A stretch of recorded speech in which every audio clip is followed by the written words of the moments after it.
Lorie Harrington.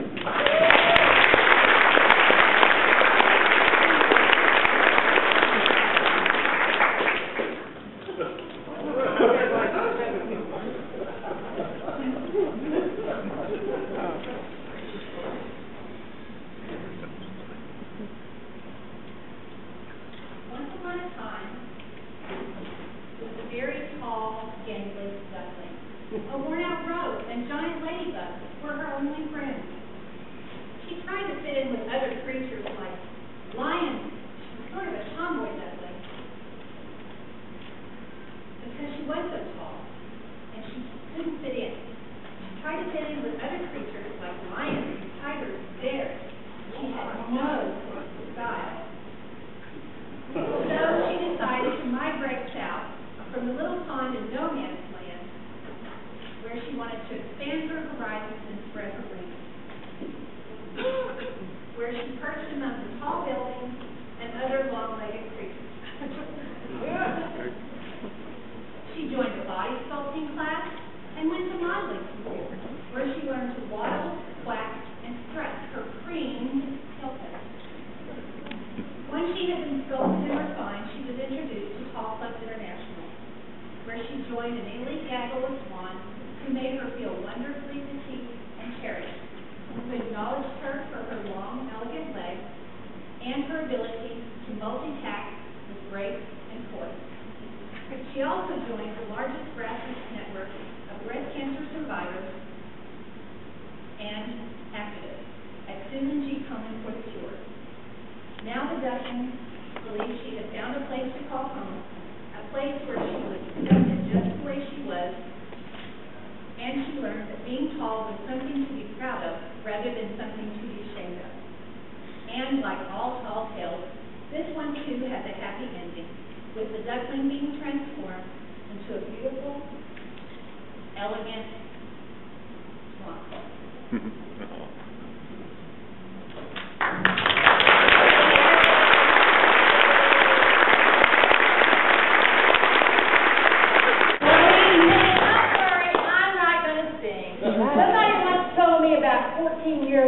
Carolyn, you can't sing, don't, and one is kids. Now, unless you can make it funny. But trust me, even my funny singing would clear the entire hotel. In an intervention skit, we're supposed to tell a bit about ourselves. Well, some folks say that I'm a redneck woman. Well, I never have been the Barbie doll type, and no, I can't swig that sweet champagne. I'd rather drink beer all night. In a honky-tonk, in a tavern, on a four-wheel drive tailgate. And I do have pictures on my wall of John Wayne, Toby Keith, and George Strait. Now, you may look down on me, but I don't give a rip. Well, I'd stand barefoot on my own front porch with the baby on my hip. Victoria's Secret, they're just real nice. But I can buy the same darn thing on a Walmart shelf half price, and still look sexy. Just as sexy as those models on TV. I don't need no designer tag to make my man want me.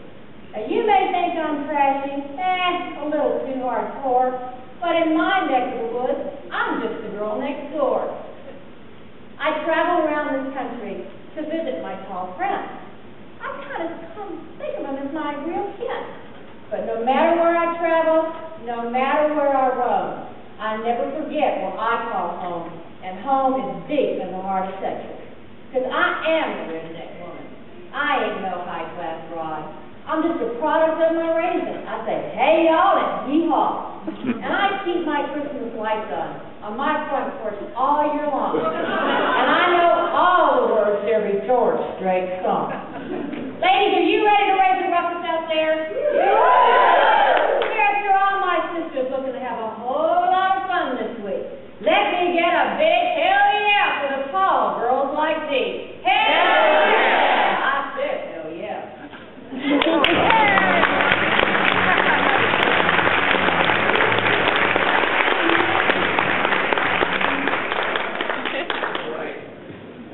Did I miss something? There's Carolyn from Texas, brown hair and blue eyes. She was willing to share her secret indulgence, vanilla caramel ice cream sundae with whipped cream. And she loves jasmine, and she She loves also the new car smell. You know that new car smell?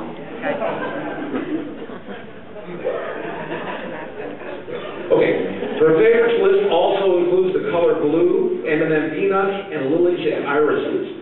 When asked for 3 words that her friends would use to describe her, she responded, friend, level-headed, and calm. Rainy days are busy ones for Alexandra. She gets busy cleaning and organizing, although she sometimes plays board and card games or settles in with a good book. So please welcome Alexandra Bobo.